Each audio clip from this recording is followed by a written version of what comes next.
Sekarang, mari kita simak tanggapan dan wawasan lebih lanjut. Senang sekali menyambut Kanin Kadar, Senior Fellow di Washington Institute for Near East Policy yang sekarang bergabung bersama kami dari Washington.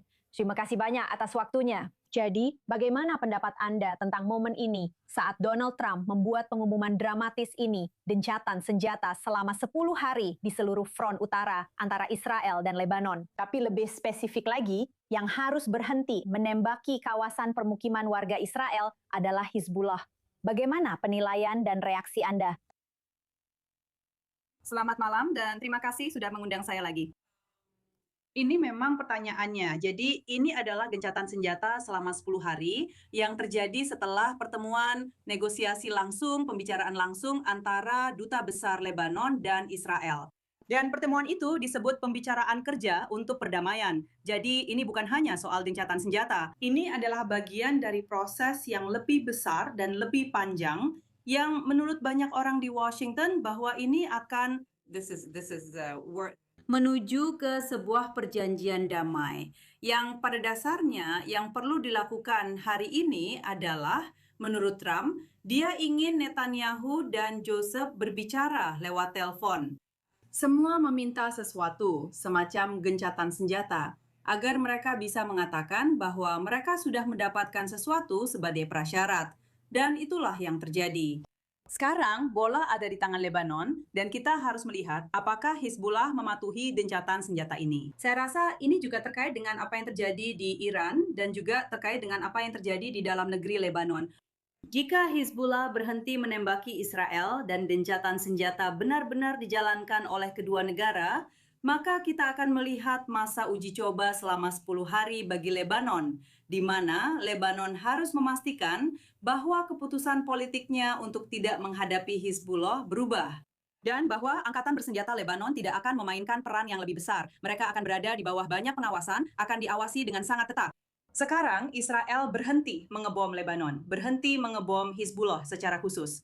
Apa yang akan dilakukan Angkatan Bersenjata Lebanon? Apakah mereka akan melaksanakan keputusan pemerintah dengan melucuti senjata Hizbullah atau tidak? Ini adalah topik utama sekarang. Dan sekarang bola ada di tangan Lebanon. Dan hari ini kita akan lihat. Kita punya 10 hari untuk melihat apakah ini akan berhasil atau tidak. Itu memang pertanyaan utama yang paling dipikirkan oleh orang-orang Israel, terutama mereka yang tinggal dekat dengan front utara itu. Kalau melihat reaksi Perdana Menteri Nawaf Salam, dia menyambut baik pengumuman tersebut dan dia juga ingin berterima kasih atas apa yang dia sebut sebagai semua upaya regional dan internasional yang telah dilakukan untuk mencapai hasil ini, terutama oleh Amerika Serikat. Dan yang menarik, Perancis, Uni Eropah dan semua saudara Arab. Dalam kata-katanya, dipimpin oleh Arab Saudi dan Mesir, serta Qatar dan Yordania. Berikan pandangan anda tentang dampak yang bisa diberikan negara-negara ini terhadap masa depan di wilayah tersebut, khususnya juga di dalam Lebanon.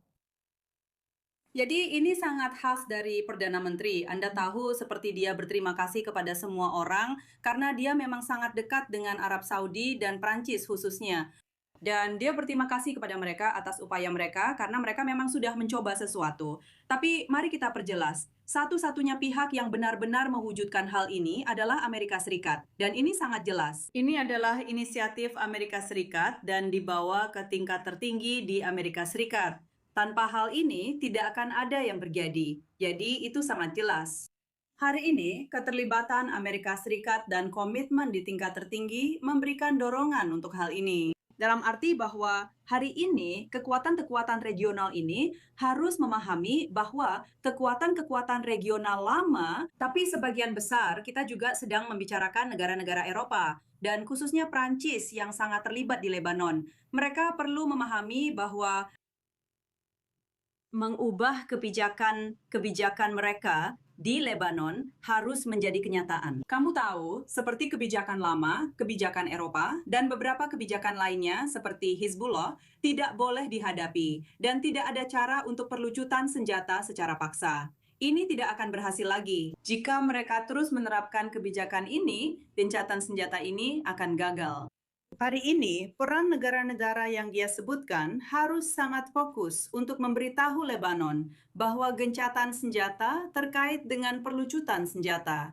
Tidak ada gencatan senjata tanpa perlucutan senjata. Maksud saya, gencatan senjata jangka panjang. Dan jika tidak ada gencatan senjata, jika tidak ada perlucutan senjata tanpa gencatan senjata, maka tidak ada gencatan senjata tanpa perlucutan senjata. Ini adalah pesan utama yang harus disampaikan ke Lebanon hari ini. Dan inilah yang perlu dipahami oleh rakyat Lebanon. Ini bukan permainan. Hal ini sekarang benar-benar dianggap serius oleh jajaran tertinggi di Amerika Serikat.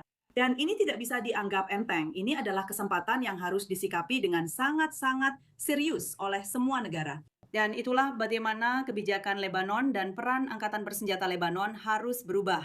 Dan negara-negara kawasan yang disebutkan oleh Salam memiliki peran besar dalam hal ini. Akan menarik untuk melihat bagaimana berbagai negara ini dapat membantu ke depannya. Hanin Hadar, terima kasih banyak telah bergabung bersama kami secara langsung dari Washington. Kami menghargai waktu Anda. Terima kasih atas pandangan Anda. Terima kasih. Terima kasih banyak telah mengundang saya.